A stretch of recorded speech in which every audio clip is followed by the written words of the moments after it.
Okay, so we ended on element spectroscopy. And again, every single element has a fingerprint that we can identify through spectroscopy.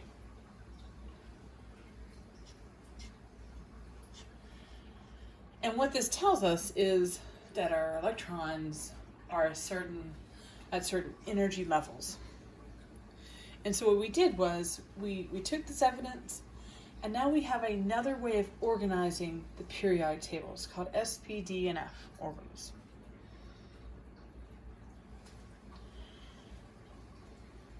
So in the orbitals you have what we call subshells, or energy sublevels.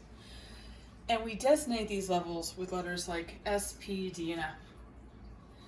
And so I would normally say get out your periodic tables, because what we're going to do is we're going to label one of your periodic tables with S, P, D, and F, and it becomes a reference tool for you. All electrons with a specific energy sublevel have the same amount of energy. So S is going to be your smallest amount of energy. It's going to be spherical in shape. Okay? The other orbitals will have increasing energies, and therefore they will actually have more complex structures. These levels have definite amounts of packets of energy called a quantum.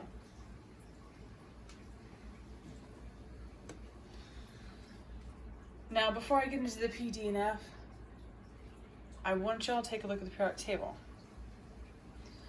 So, we have the periodic table, and there's a certain niceness about it. We're actually going to take helium, and we're going to move it right here. Okay? And this is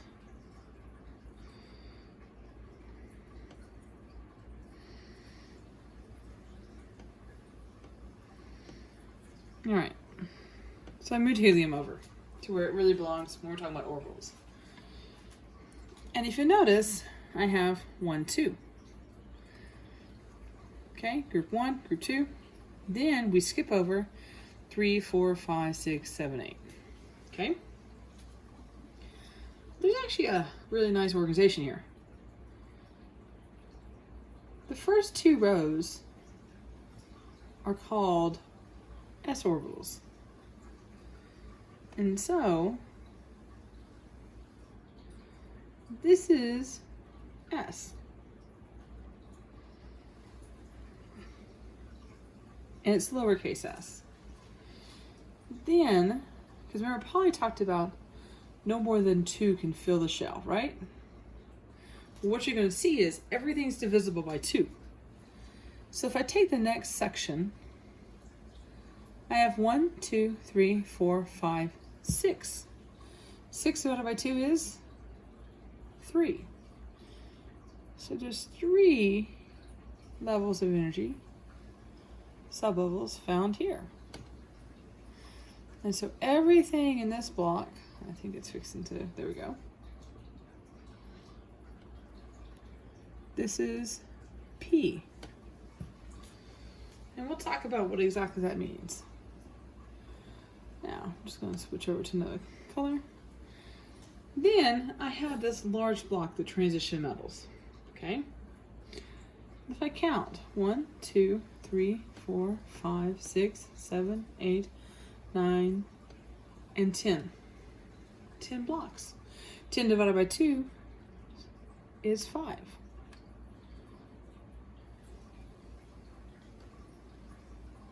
And so everything here,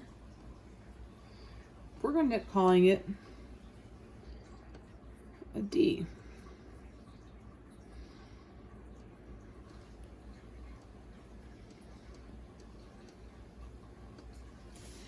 And now I'm left with one last section of my periodic table. 1, 2, 3, 4, 5, 6, 7, 8, 9, 10, 13, 14. 14 divided by 2, 7. This final block we call F.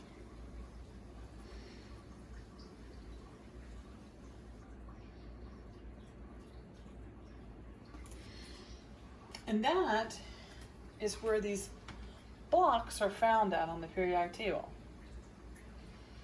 So another level of organization.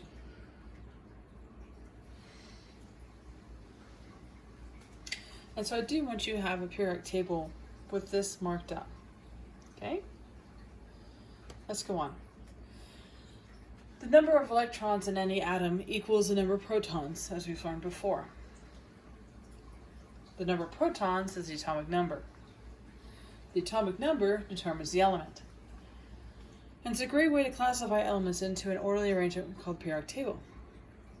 Ground state is always neutral, protons equals electrons. Okay. When we're looking at chemical activity, atoms with a full octet or 8 electrons or a filled outer shell, they all mean the same thing, they do not combine with other atoms. And you know that to be your noble gases. Group 8 is your noble gases. They are inert.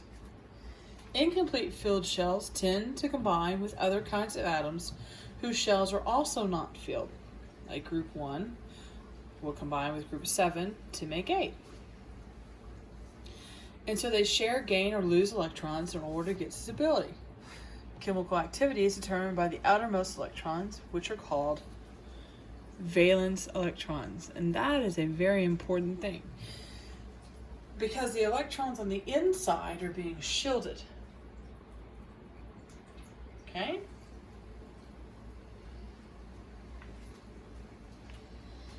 All right. So this is where I'd have you practice drawing some based on the old ideas. Okay? So let's just say if I was doing hydrogen. Oops, I should make that bigger.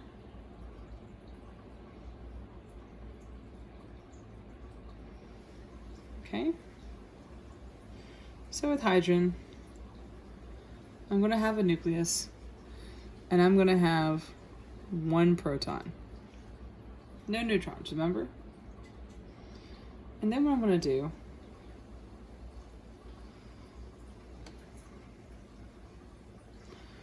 it's on the first ring. I'm going to draw 1 ring.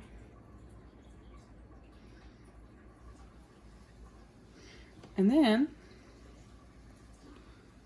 I'm going to put my electron there. Okay? And so I'd pick some off the periodic table and have you draw those for practice. And now we're going to talk about your rules for filling. So we have what's called an alpha-bowel diagram, and in that we actually will fill them a little bit more orderly than just dropping electrons out there. So electrons always occupy orbitals of the lowest energy available. Now that part doesn't make too much sense right now, but it will soon. There can be a maximum of only 2 electrons in any given orbital. Spins will be opposite, as said in Pauli's exclusion principle. Electrons are added successfully, filling subshells with electrons in specific order based on increasing energies of the subshells. Okay? And that probably, alright, that sounds cool. So with new eyes, we begin filling orbitals and how to write electron configurations.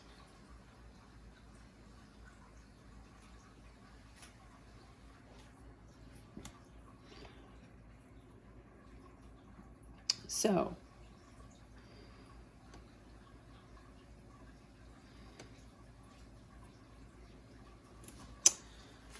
let's just take an example.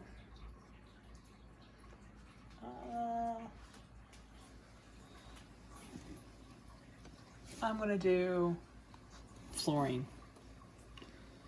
Okay? Fluorine's over there in group 7. It's going to have as atomic number 9.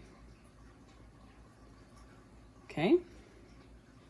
So, I'm going to drop 9 protons there.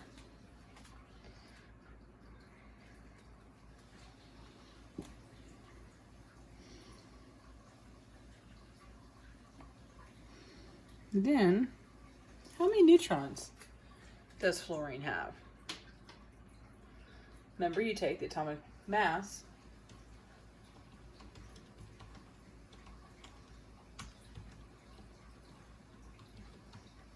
and you subtract it from your atomic number.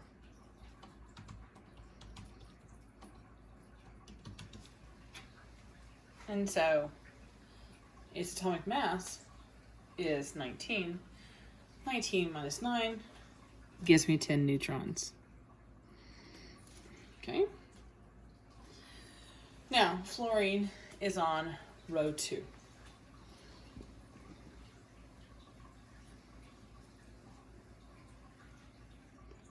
So I'm going to draw ring 1, ring 2.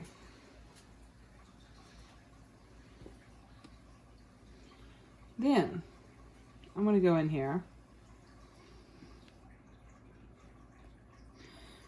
Since I have to go through hydrogen and helium, here's my electron for hydrogen. Here's mine for helium. Then I'm going to go on to row 2. So now I have lithium, beryllium,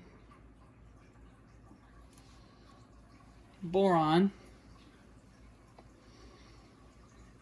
carbon, then nitrogen, oxygen, and fluorine. Notice that I've paired them together. I am representing what Polly was talking about, 2 of opposites. Okay, here's my 1 by itself on row 2. That's actually the reason why also the fluorine is so active, because it has that one little spot waiting on electrons to get there. Okay, we'll practice some more. Thank you and have a wonderful day.